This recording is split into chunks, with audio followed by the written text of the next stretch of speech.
종려주일의 근거가 되는 말씀입니다. 사복음서 모두에 다 기록되어 있는 그런 장면입니다. 낙이 타고 예수님께서 입성하는 이 장면을 사람들은 The Triumphal Entry, 승리의 입성이라고 그렇게 부릅니다. 여러분, 예수님께서 마치 승리하신 개선 장군처럼 왕처럼 그렇게 예루살렘으로 입성하는 장면이 오늘의 장면입니다. 이 일을 이루시기 위해서 예수님은 일찍이 준비하셨습니다. 안식일 전에 베다니에 오셨고요. 베다니에 오셔서 나사로의 집에서 하루를 보내셨습니다. 안식일을 그렇게 보내셨어요. 그리고 안식 후 첫날 예루살렘을 향해서 가시다가 오늘 말씀처럼 제자들에게 맞은편 마을로 가서 나귀를 가져오라, 그리고 나귀를 타고 가시는 장면입니다. 여러분, 다리가 아프셔서 예수님이 그러셨을까요? 그렇지는 않습니다. 예수님은 장거리 도보 여행에 단련된 분이십니다. 이골이 난 분이십니다. 이 베다니에서 지금 벳바게로 내려오셨고, 벳바게에서 저 기드론 골짜기 너머에 있는 마을에 가서 나귀를 가져오라 그렇게 얘기하실 때 그 거리는 불과 한 1.5km, 예루살렘까지 그 정도밖에 걸리지 않는 아주 짧은 거리입니다. 오르막이 있긴 하지만 먼 거리가 아닌데 예수님께서 번거롭게 제자들에게 지금 나귀를 가져오라고 그렇게 얘기하는 거예요. 여러분, 예수님이 지치셨다면 차라리 걷는 게 더 낫습니다. 왜냐하면 끌고 오는데 시간이 더 걸리니까요. 서 있어야 하지 않겠습니까? 그런데 예수님께서 그렇게 말씀하셨습니다. 예수님은 피곤해서가 아니고 또 어떤 감정에 치우쳐서 그런 것도 아니고 계획된 행동, 오래전에 계획된 그 어떤 일을 성취하기 위해서 제자들을 보내신 것이에요. 보내시면서 제자들은 갸우뚱했을 겁니다. 아니, 맞은편 마을에서 나귀를 가져오라고? 나귀를 가져오는데 나귀 한 마리도 아니고 2마리를 가져오라는 거예요. 그걸 가져오면 주인이 가만히 있겠나? 그렇게 생각했을 겁니다. 근데 예수님께서 말씀하세요. 왜 가져가냐고 묻거든 주가 쓰시겠다고 말해라. 그러면 그가 줄 거야, 내어줄 거다, 보내줄 거다, 그렇게 말하는 것이죠. 예수님 말씀대로 그렇게 나귀가 왔습니다. 당도했습니다. 그래서 제자들은 보았고, 그리고 그 나귀에 예수님을 태우려고 했는데 문제는 나귀가 아직 사람을 단 한 번도 태워본 적이 없는 그런 나귀인 거예요. 그래서 안장이 없습니다. 안장이 없어서 제자들이 겉옷을 벗어서 그 나귀의 등에 이렇게 깔아 두었고 예수님이 타시게 했습니다. 옷을 깔아 놓았더니 이제 그 예수님과 제자들의 행렬을 보고 이들이 누군가 물어보다가 수천 명이나 되는 그 순례 행렬이, 그 순례객들이 그 예수님이라는 얘기를 듣고 예수님을 환영합니다. 예수님을 높이는 일이 일어납니다. 그래서 자신들의 겉옷, 여러분 겉옷은 보통은 신분을 나타내는 게 겉옷입니다. 여러분, 그리고 신분을 나타내기 때문에 보통 값진 것을 준비해서 입습니다. 그런데 그 겉옷을 벗어다가 땅에 깔며 예수님의 나귀가 밟고 지나가도록 합니다. 그리고 어떤 사람은 나무가지를 꺾어서 그렇게 했습니다.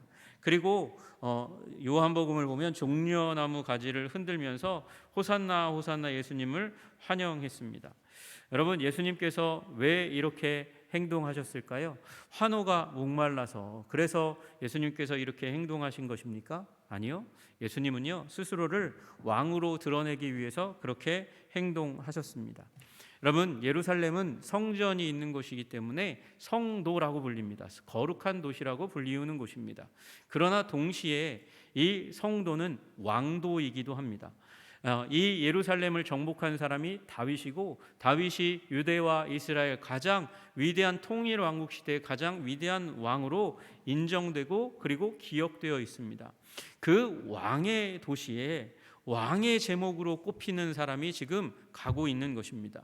여러분, 언제 예수님이 사람들을 피해서 도망가신 적이 있어요? 오병이어 기적을 베푸시고 예수님이 사람들의 무리를 피해서 가셨습니다. 왜 그러냐 하면 억지로 사람들이 붙들어서 왕 삼을 줄 아시고 그래서 예수님께서 피하셨다고 말하고 있어요. 여러분, 먹는 것을 해결해 주는 사람은 위대한 지도자가 될 수 있어요. 사장님 중에서 먹을 것 해결해 주고 그리고 또 가정의 경제적인 일을 잘 공급해 주는 사장님을 만나면 그 밑에 부하 직원들이 충성을 다하듯이 여러분 백성들이 그렇습니다. 그래서 예수님을 왕 삼으려고 했습니다. 그 예수님이 왕의 제목인 분이 왕도에 가까이 가니까, 그것도 나귀를 타니까 사람들이 다윗의 자손이라고 칭송하고 그리고 호산나 찬양하는 일들이 일어납니다. 게다가 예수님이 무엇을 타셨어요? 나귀를 타셨습니다. 여러분, 나귀를 탔다는 것은 왕이 되겠다는 마음의 표현입니다. 어떻게 그럴 수 있습니까? 이게 역사적으로 그렇습니다. 여러분, 열왕기상 1장 38절 말씀이 준비된 것 같아요. 한번 띄워주시면 좋겠습니다. 열왕기상 1장 38절에 다윗이 인생의 마지막에 이제 자기의 제사장 사독과 선지자 나단과 신하들을 불러서 한 일을 시킵니다. 한 일을 시키는데 그게 뭐냐면 솔로몬을 다윗 왕의 노새에 태우고 인도하여 기온으로 가서 거기서 뭐 했냐? 기름 부었습니다. 선지자와 제사장이 기름을 부었습니다. 여러분, 뭘 타고 갔다고요? 노새를 타고 갔다고요. 노새는요, 왕으로 등극하기 위해서 타고 가는 짐승이 바로 노새입니다. 에이 목사님, 그런 게 어디 있어요? 멋있는 말을 타고 가야죠. 말을 타고 가야죠. 여러분, 이스라엘에는 말을 타고 가는 것은 전쟁에 나갈 때 타는 짐승이 말입니다. 말은 빨리 달리잖아요. 빨리 달리고 그래서 전쟁에 능한, 그 전쟁할 때 느긋하게 나가는 사람은 어디 있겠습니까? 빨리 말을 몰고 그리고 병사들을 이끌고 전쟁터로 나가니까, 그래서 말은 전쟁의 짐승이에요. 오히려 노새는 느긋하게 느릿하게 여유 있게 걷는 노새가 평화의 상징이고, 그 평화의 상징 노새가, 이 나귀가 왕으로 등극할 때 역사적으로 타던 짐승이었고, 예수님은 이 나귀를 타심으로 말미암아 내가 왕이라는 사실을 사람들 앞에 내보이는 것입니다. 여러분, 그런가요? 예수님은 지금 이 왕으로 자기 자신을 스스로 드러내기 위해서 그렇게 나귀를 타시기만 하신 것일까요? 그렇지만은 않습니다. 여러분, 예수님께서 이렇게 나귀를 타고 나는 왕이라는 사실을 사람들의 환호를 통해서 계획하시고 보여주신 것은 다만 왕이라는 것을 드러내기 위해서가 아니라 고난을 일으키기 위해서, 고난의 세력을 일으키기 위해서이기도 합니다. 여러분, 왕으로 예수님을 자기 자신을 드러내면 당연히 무슨 일이 일어날까요? 로마 정부가 긴장 타는 일이 일어나게 될 거예요. 로마는 지금 유대 나라를 다스리는 지배 국가입니다. 그런데 이 지배받는 국가에서 자기가 자칭 왕이라고 인정하는 행동을 하고 무리를 이끄는 사람이 일어나면 반란군 아닌가? 긴장하게 될 수밖에 없는 것입니다.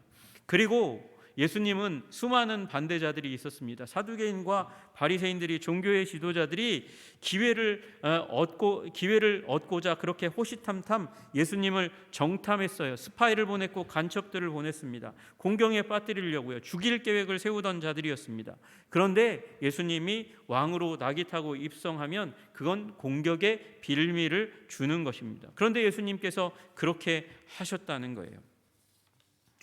여러분, 이 왕으로 들어오는 일은요, 예수님 이렇게 나귀 타고 들어오는 일은 다윗 이후에도 수도 없이 일어났던 일입니다.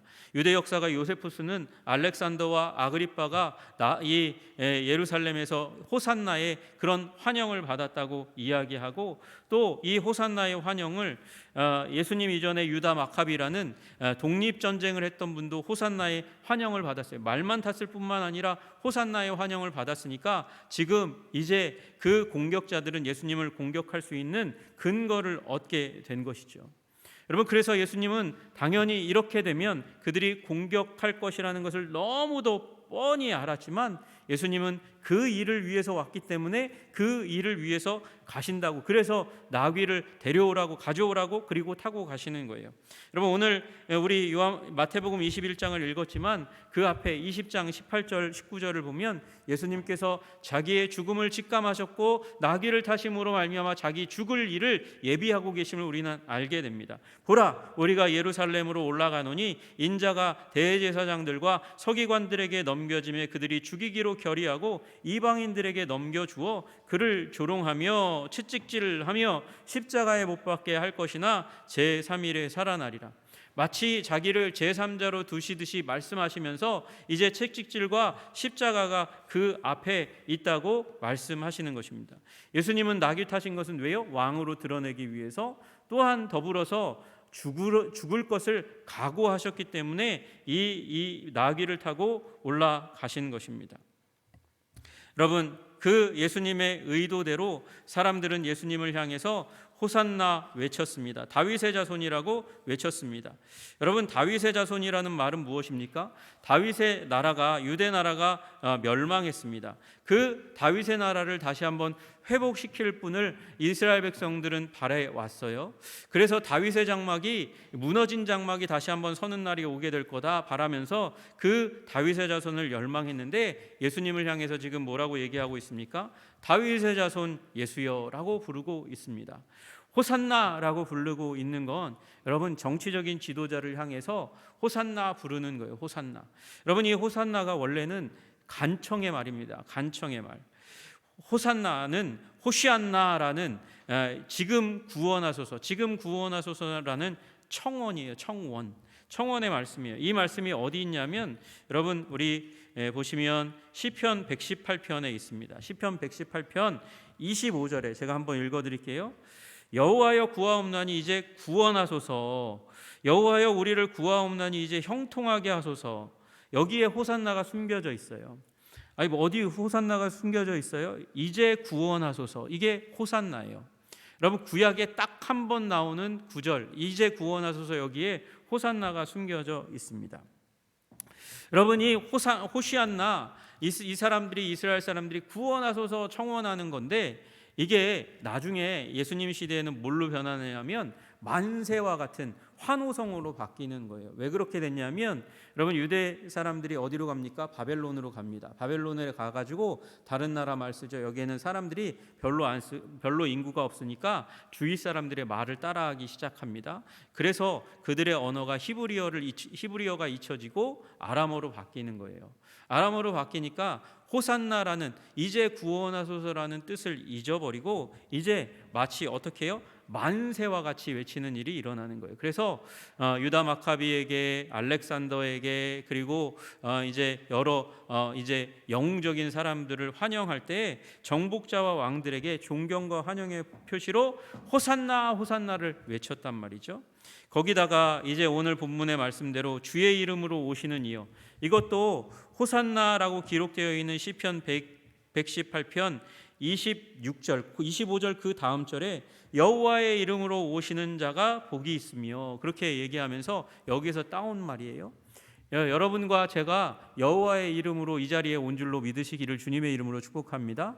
그러면 원래 이 말은 여호와의 이름으로 오시는 이여, 이 말은요, 서로에게, 성전에 온 사람들을 서로 환영하고 격려할 때, 여호와의 이름으로 오시는 이여 복을 받으시옵소서, 그렇게 서로를 격려하던 말이었는데, 이제 시간이 지나고 성전이 문을 닫히고 어려운 시기를 지나서 이제 예수님 오던 시기에는 여호와의 이름으로 오시는 이는 메시아를 지칭하는 말로 이어진 것이죠. 그래서 사람들이 호산나, 9절에 나와 있는 대로 호산나 다윗의 자손이여 찬송하리로다 주의 이름으로 오시는 이여 하면서 예수님에게, 메시아에게 집중된 그 선언과 환호와 칭호를 갖다가 다 붙이는 거예요. 그리고 가장 높은 곳에 호산나, 예수님이 들어오시는 일은 위대한 일이다, 아름다운 일이다, 가장 높은 곳에 지존한 이여 만세라고 부르면서 그렇게 예수님을 높여 드렸습니다. 여러분, 그런데 여기에는 다만 이들이 왕으로 높이는 것, 그것 이상의 의미가 있습니다. 이것은 성취의 의미가 있는 것이죠. 구약의 모든 예언을 성취하셨다는 거예요. 여러분, 제가 118편 25절 26절을 제가 구두로 읽어드렸지만 24절에 뭐라고 말씀하시냐면, 이날은 이 호산나를 부르는 날, 여호와의 이름으로 오는 자를 송축하는 날, 이날은 여호와께서 정하신 것이라, 미리 정했다, 계획한 날이라는 것입니다. 여러분, 이 날이 무슨 날이에요? 지금 마태복음 21장의 날이에요. 여러분, 종려주일은 예수님께서, 하나님 아버지께서, 삼위 하나님께서 미리 정하신 날인 줄로 믿으시기를 주님의 이름으로 축복합니다. 여러분, 이 날은 미리 정하신 날이에요. 구약의 위대한 약속의 성취예요. 그래서 예수님께서 제자들에게 가서 나귀를 가져오라 명하시는 것이죠.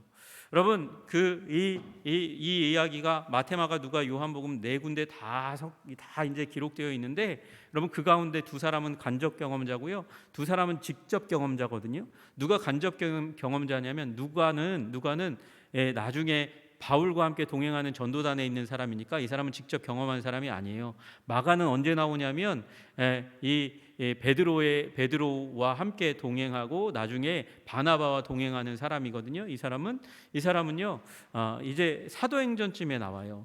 예수님과 함께 지금 다니는 사람은 누구냐면 세리 마태, 지금 이 마태복음을 쓴 마태, 그리고 요한, 제자 요한이죠. 요한은 이 이야기를 마치 간접 경험한 것처럼, 남이 경험한 것처럼 써요. 그런데 가장 자세히 쓰는 사람이 바로 요 마태입니다. 아마 마태가 이렇게 심부름 갔던 제자 2명 중에 한 명이 마태였던 것 같아요. 왜 그러냐면 예수님께서 가서 오는데 어떻게 해야 되냐면 나귀와 나귀 새끼가 있을 거야, 그걸 가져와, 그렇게 얘기하셨거든요. 여러분 딴 데는 다 나귀라고만 되어 있어요. 근데 마태만 나귀와 나귀 새끼에 대해서 강조해요. 왜 이게 중요하냐면, 여러분 이 말씀의 성취가 어디에서, 이 성취의 예언이 어디에 나타납니까? 스가랴서 9장에 나옵니다. 한번 말씀 띄워주시면 좋겠어요. 여러분, 시온에 따라 크게 기뻐할지어다, 예루살렘에 따라 즐거이 부를지어다. 보라, 내 왕이 내게 임하나니. 왕이 임한대요. 왕이 지금 시온과 예루살렘이 알도록 왕이 임한대요. 근데 그 왕은 어떤 분이냐면 공의와 구원을 베푸시는 하나님이시고 왕이시고, 그리고 겸손하신 왕이래요. 겸손하여서 어떻게 하실 것이냐면 나귀를 타시나니 나귀의 작은 것 곧 나귀 새끼니라, 그렇게 말씀하고 있어요. 나귀 새끼니라. 여러분, 예수님께서 기억하시고 나귀와 나귀 새끼를 가져오라고 말씀하셨고, 마태는 그걸 기억하고 나귀와 나귀 새끼를 내가 가져왔었어라는 걸 여기다 딱 쓰고 있는 거죠. 그래서 나귀 새끼를 안 가져오면 스가랴서 말씀은 이루어지는 게 아니에요. 여러분, 우리 남자들이 다 그렇잖아요. 차 타면 좋은 차, 큰 차 타고 싶어 하는 게, 그죠? 저만 그런가요? 네. 그렇잖아요. 여러분, 그러면 예수님은 안 그러셨겠지만 어떠한 사람이든 말과 나귀가 있으면 나귀를 옆에 치우고 뽀대나는 멋있는 말을 타고 싶어 했을 거예요. 그런데 만약에 예수님께서 나귀 새끼가 아니라 나귀를 골랐어도, 나귀가 아니라 말을 골랐어도 이 스가랴서의 예언은 성취되지 않는 것이죠. 여러분, 스가랴서 9장 9절, 그 다음 절이 몇 절이에요? 10절이잖아요. 10절에 뭐라고 쓰여져 있냐면 내가 에브라임의 병거, 북이스라엘의 병거를 끊겠고 예루살렘의 말을 끊겠다. 뭐라고요? 예루살렘의 말을 끊겠다고요. 예루살렘의 말을 끊으실, 전쟁에 나가는 그 말을, 전쟁의 시대를 끊기 위해서 그 말을 타지 않겠다고 말씀하신 분이 사람들의 조언에 의해서, 충동에 의해서 말을 타셨다, 그러면 이 스가랴서의 말씀은 끊어지는 거예요. 그러나 예수님은 명확하게 예언의 말씀을 아셨기 때문에 겸손하여서 나귀를 타신 줄로 믿으시기를 주님의 이름으로 축복합니다. 여러분, 겸손이란 무엇입니까? 겸손은 허리 굽히고 그리고 억울한 표정 잘 지으면 그게 겸손입니까? 여러분, 겸손은 하나님 말씀에 순종하는 게 겸손이에요. 제가 아버지에 대해서 겸손하다고 하면 아버지 말을 잘 듣는 게 아버지에 대해서 겸손한 것이고, 여러분, 내가 하나님께 겸손하다고 하는 것은 하나님 말씀을 잘 듣는 게 겸손이죠. 여러분, 예수님은 외적으로 나귀 새끼를 타시면서 겸손의 자리로 가셨어요. 그러나 여러분, 본질적으로 깊이의 내면의 삶의 부분에 있어서 예수님은 겸손하셔서 그 겸손을 실천하셔서 죽으신 줄로 믿으시기를 주님의 이름으로 축복합니다. 여러분, 예수님의 겸손에 대해서 스가랴서가 말씀하시지만 또 하나 빌립보서에서 예수님의 겸손에 대해서 말씀하시잖아요.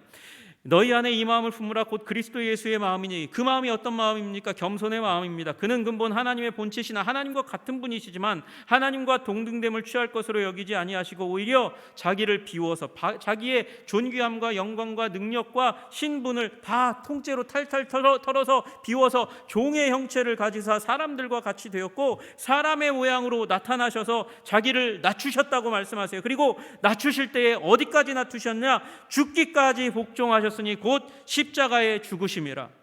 여러분, 예수님께서 그렇게 겸손하셔서 나귀를 타실 뿐만 아니라 나는 겸손하여 이제 십자가에 예수님 뜻을 따라서 죽으러 간다는 것을 표현하기 위해서 그렇게 입성하실 때 나귀의 새끼를 선택하신 줄로 믿으시기를 주님의 이름으로 축복합니다.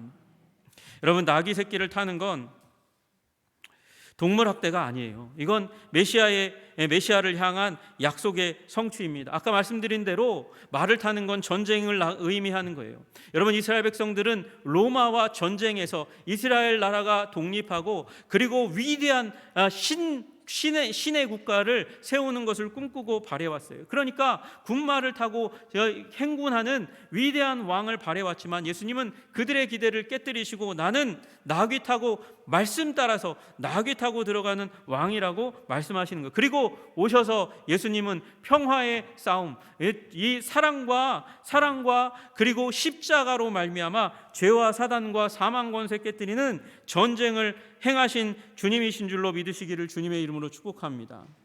여러분, 예수님께서 그렇게 하심으로 말미암아 무슨 일이 일어납니까? 여러분, 스가랴서 9장 9절까지 여기 오늘 마태복음 본문에 인용되어 있지만 더 중요한 건 10절의 말씀이에요. 여러분, 예수님께서 그렇게 나귀 타고 겸손하게 오심으로 말미암아 전쟁을 세상 가운데 끊으십니다. 에브라임의 병거와 예루살렘의 말을 끊겠고 전쟁의 활도 끊으리니 그가 이방 사람들에게 화평을 전할 것이요 그의 통치는 바다에서 바다까지 이르고 유브라데 강에서 땅 끝까지 이르리라. 여러분, 예수님이 나귀 타신 그 목적은 겸손하여져서 죽으시고 그리고 우리가 다음 주에 그렇게 기념할 예수님의 부활을 통해서 평화의 통치를 온 땅 가운데 허락하시기를 위해서 그렇게 나귀 타고 십자가를 향해 가신 줄로 믿으시기를 주님의 이름으로 축복합니다. 여러분, 이 나귀는 분명히 포도나무에 매어 있을 나귀였을 것입니다. 저는 그렇게 확실하게 믿습니다. 왜 그러냐면 이 나귀와 관련되어 있는 또 하나의 예언의 말씀이 아주 앞에 있거든요. 우리 창세기 49장 가시면 49장의 유다에 대해서 그렇게 예언하세요. 유다는 사자 새끼 같다고, 그렇게 사자의 권위를 가진 왕이 나올, 그래서 형제들이 고개 숙일 그 존재가 바로 유다라고 얘기해요. 그래서 유다의 지파를 통해서 다윗이 오고 유다의 지파를 통해서 다윗의 가문을 통해서 메시아가 오실 것인데 그가 어떤 분으로 오실 거냐? 저기 보시면 이사야서 49장 11절에 나귀에 대한 얘기가 또 하나 나옵니다. 그의 나귀를 포도나무에 매며, 그의 나귀가 포도나무에 매어 있대요. 그의 암나귀 새끼를 아름다운 포도나무에 맬 것이며, 그 다음에 말씀이 이상한 말씀이 하나 나옵니다. 그 옷을 포도주에 빨며 그의 복장을 포도즙에 빨리로다. 여러분, 포도즙에 옷을 빤대요. 여러분, 이걸 제가 주석집 여러 개를 찾아봤는데 저는 이 오늘 본문과 만나기 전에는 잘 이해가 안 갔어요. 이게 부요의 상징이래요. 부해가지고 물질적인 부요가 하나님이 주시는 풍성함이 넘치고 넘쳐가지고 옷을 심지어 포도주에 빤다는 거죠. 여러분, 저는 이해가 안 됐어요. 포도주에 옷을 빨면 분명히 이염될 텐데, 색깔이 바래고 이상하게 될 텐데 왜 포도주에 옷을 빠나? 저는 그 주석서의 그 부분만은 그것을 따르지 않기로 결정했습니다. 여러분, 포도주에 빤다는 것은 저는 여기에 나오는 말씀은 분명히 상징이라고 생각합니다. 여러분, 이것은 예수님이 그 옷을 당신의 피로 적시는 것을 말씀하는 것이 아니겠습니까? 여러분, 왕으로 오실 그분은 우리를 위해서 그 옷을 피로 적실 분이십니다. 여러분, 이제 고난주간 시작하는 그 고난의 주간에 예수님께서 향하여 가시는 그 십자가에서 예수님은 피를 쏟으실 것입니다. 그럼에도 불구하고 그의 입술은 순결하여 우유로 말미암아 희리로다 더럽혀지지 않은 거룩한 주님으로 우리 앞에 서 계실 하나님이신 줄로 믿으시기를 주님의 이름으로 축복합니다. 여러분, 그 주님 앞에 그 예언을 성취하시고 우리 앞에 이 약속된 구원자로 드러나시고 나타나셔서 평화의 통치를 세상 가운데 확장하시는 주님 앞에 우리는 어떻게 서 있어야 하겠습니까? 여러분, 우리는 먼저 우리의 헌신을 과신하지 말아야 됩니다. 이렇게 호산나 다윗의 자손이여 주의 이름으로 오시는 이여 그렇게 환호했던 자들이 일주일도 채 되지 않아서 십자가에 못 박으라는 그 외침에 같이 외치거나 아니면 그들 뒤에 부끄럽게 숨어있는 사람들이 될 수밖에 없었습니다. 제자들은 배신했습니다. 유다는 배신했고 예수님은 부인했고 나머지 제자들은 다 도망했습니다. 여러분, 이날 사람들은 다 환호했고 마치 예수님이 죽으라면 죽을 것 같은 그 헌신과 그 흥분 가운데 있었습니다. 그러나 여러분, 그 흥분은, 그 환호는 일주일도 가지 못했다는 것을 우리가 기억하면서 우리의 주님을 향한 믿음을 점검해야 합니다. 충성과 사랑과 환호와 헌신이 진짜인지, 위기를 만나면, 고난을 만나면 흔들리는 것인지 아닌지를 여러분 점검하시는 여러분 되시기를 주님의 이름으로 축복합니다. 여러분, 말씀의 자리 가운데, 기도의 자리 가운데 나의 헌신은, 나의 믿음은 진짜인가 묻지 않으면 안 되는 것입니다. 여러분, 이들도 다 기적을 경험했습니다. 제자들도 말씀을 경험했습니다. 여러분, 그러나 그것만으로 충분하지 않습니다. 그것을 삶에 채워야 하는 것입니다. 삶의 굳은 결단으로 만들어 가시는 여러분 되시기를 주님의 이름으로 축복합니다. 여러분, 오늘 본문 가운데 기억해야 될 한 사람이 있죠. 예수님 이외에 이 사람이 없었다면, 만약에 이 사람이 없었다면 오늘의 이 아름다운 장면은 불가능합니다. 누구요? 나귀의 주인 말입니다. 여러분, 두 제자 이전에 나귀 주인의 순종과 헌신이 필요했습니다. 여러분, 나귀는 중요한 거예요. 좋은 일꾼이고, 그리고 지금으로 치면 자동차와 같은 것입니다. 여러분, 그걸 빌려달라면 빌려줄 사람이 어디 있겠습니까? 말도 없이 그냥 주가 쓰시겠다 하면 빌려주는 건 이상합니다. 비상식적입니다. 그 비상식적인 것, 그 이상한 것을 당연하게 내어준 이 사람은 분명히 준비된 사람입니다. 제자들의 말에 흥정하지도 않습니다. 토달지도 않습니다. 순순히 내어드립니다. 누가 주야? 라고 그렇게 시비를 걸지도 않은 이 사람은 왜 그렇게 했을까요? 저는 어떤 주석가는 그렇게 얘기해요. 이날이 이르기 전에 예수님이 이 주인에게 가서 부탁했을지도 모른다. 저는 그 사람이 이상한 사람 같아요. 전혀. 여러분, 주님 이 말은, 주께서 쓰시겠다 하라, 이 말씀은요, 주인의 권능의 선포예요. 이건 내 거니까 내놔라고 얘기하는 거거든요. 여러분, 이게 어떻게 가능합니까? 이 사람은 스가랴의 예언의 말씀과 그리고 창세기의 예언의 말씀을, 예루살렘에 대대로 가까이 살고 있는 이 사람, 부족하고 연약한 사람이고 가난한 사람일지 모르지만 여러분, 예루살렘 성 밖에 있으니까 결코 부자는 아닌 거예요. 그럼에도 불구하고 하나님께서 이 나귀를 쓰시는 날이 혹시 있을지 몰라서, 그래서 사람이 잘 다니는 곳에 포도나무에다가 나귀와 나귀 새끼를, 아마 어린 나귀를 먼저 묶어 놓았을 것입니다. 그러다가 이 나귀 새끼가 새끼를 낳으니까, 커버리니까 나귀 새끼가 아니잖아요. 스가랴서의 말씀을 이룰 수 없잖아요. 그러니까 나귀 새끼를 옆에다 같이 묶어두는 거예요. 여러분, 나귀와 나귀 새끼를 같이 준 이유가 무엇인지 아십니까? 나귀 새끼는 한 번도 사람을 태워본 적이 없으니까, 경험이 없으니까 사람이 등에 타면 어떻게 됩니까? 놀랍니다. 놀랄 때에 어미가 있으면 괜찮아 다독여줄 수 있으니까, 그러니까 어미 나귀를 같이 보내는 거예요. 같이 보내어서 이 말씀의 성취가 이루어지도록 한 것이죠. 여러분, 이 주인은 미리 준비하고 있었습니다. 주인이 올 것이다. 열방의 주인이 올 것이고 평화의 왕이 올 것이고, 내 이 길 가운데서 그러면 나는 쓰임받기를 원한다. 나는 쓰임받기를 원하고, 그러면 내 나귀를 주님께 드리는 그날을 위해서 준비해야지. 잘 보이는 곳에 묶어두고, 그리고 깨끗하게 소재하고 닦아두고, 그래서 쓰실 때에 그 아무런 불편이 없도록 그렇게 준비한 사람이요. 여러분, 그가 나귀의 주인인 것이죠. 여러분과 저도 그 나귀의 주인과 같이 말씀을 받았다면 그 말씀을 내 삶 가운데로 준비하시는 여러분 되시기를 주님의 이름으로 축복합니다. 순종으로 준비하시는 여러분 되시기를 소원합니다. 여러분, 하나님 나라에서 헛된 준비는 없습니다. 준비하면 반드시 쓰임 받으실 줄로 믿으시기를 주님의 이름으로 축복합니다.